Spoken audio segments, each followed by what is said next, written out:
გამარჯობათ სრულფასო მეგობრებო ამ წინასააღდგომო პერიოდში როგორც ჩანს დამთავრდა ტელეკომპანია პირველის აუდიტორიასთან ჩემი ორწლიანი დაშორების ჟამი და ვფიქრობ ეს არასოდეს აღარ განმეორდება დღეს ის ეტაპია როდესაც საზოგადოების ყველა ფენა უნდა გაერთიანდეს ერთი მთავარი მიზნისაკენ რაც შეიძლება დროზე დამთავრდეს ოლიგარქიული ტირანია ქვეყანაში, რომელმაც დღეს გვაჩვენა მორიგი შეთქმულებითი სპექტაკლი,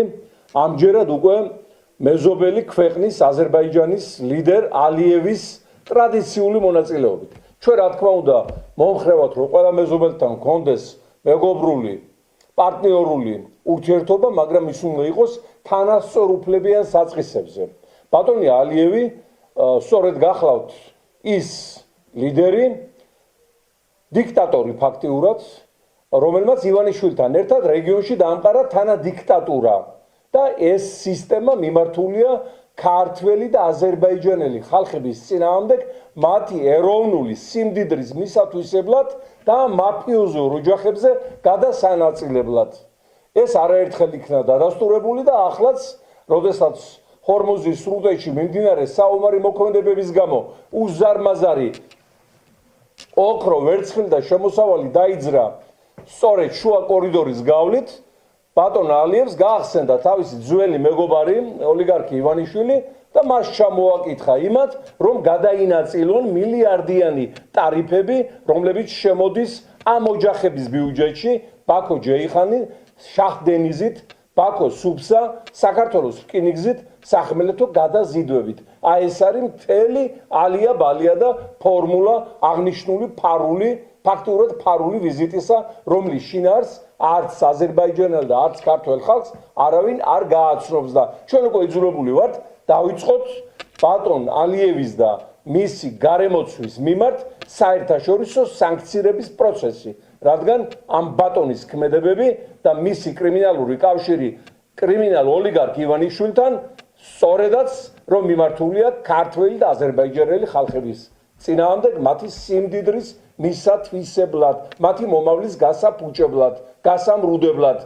ბატონი ალიევი ასევე ის ფიგურაა, რომელმაც წაგვართვა დავით გარეჯი, ჩიჩხიტურის და აღდგომის მონასტრები, აგვიშენა საზღვართან უზარმაზარი სამხედრო ბაზები, ბატონმა ალიევმა დაკეტა საქართველოს აზერბაიჯანის სახმელეთო საზღვარი უკვე 5 წელზე მეტია და ორ მოძმე ხალხს არ აქვს საშუალება ერთმანეთს დაუკავშირდეს და ალიევი არის ის დიქტატორი, რომელიც გვიანონსებს შუა დერეფნის, ანუ აბრეშუმის გზის საქართველოდან ზანგეზურში გადატანას. და ამაზე მოიარა უკვე მთელი ამერიკა და მთელი ევროპა და ამ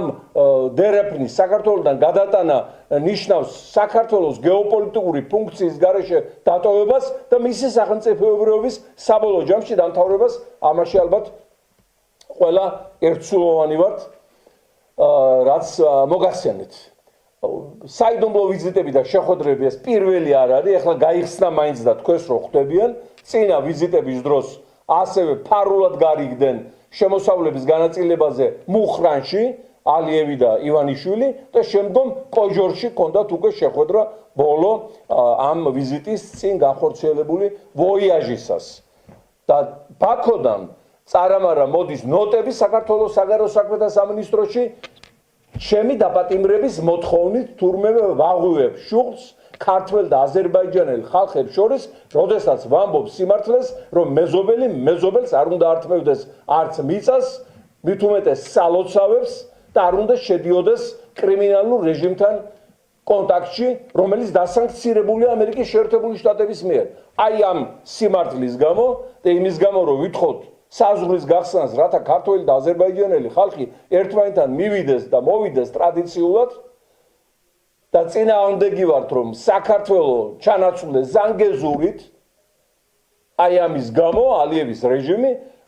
ჩვენ თulis დამნაშავედ და ითხოვს ჩემს დაპატიმრებას. ესაც ახალი სიახლე და მოგეხსენებათ, აგერ პანტაპუნქტით აპატიმრებენ აზერბაიჯანელ დისიდენტებს, რომლებიც ებრძვიან ამ რეჟიმს, ივანიშვილი აპატიმრებს და აგზავნის პარტია ბაქოში დასაჯელა და აყენებს სასიკვდილო საფრთხის წინაშე. მოკლედ, რეგიონში არის ახალი საშიში რეალობა, ორი კრიმინალურ მაფიოზური ოჯახი, ივანიშვილის და ალიევისა წარმოადგენენ თანადიქტატორებს, აზერბაიჯანელი და ქართველი ხალხების მჩაგვრელებს, მათი სიმდიდრის მიმთვისებელ და მომავლის გამრუდებლებს და შესაბამისად ორივეს მიმართ ჩვენი ბრძოლა იქნება სრულიად თანაბარი და საბოლოო ჯამში გაიმარჯვებს ქართველი და აზერბაიჯანელი ხალხები რეპრესიული რეჟიმების წინააღმდეგ ბრძოლაში. აი ეს მინდოდა მომეხსენებინა თქვენთვის და მინდა წარმატებები და ბედნიერი ბრწყინვალე აღდგომა გისურვოთ.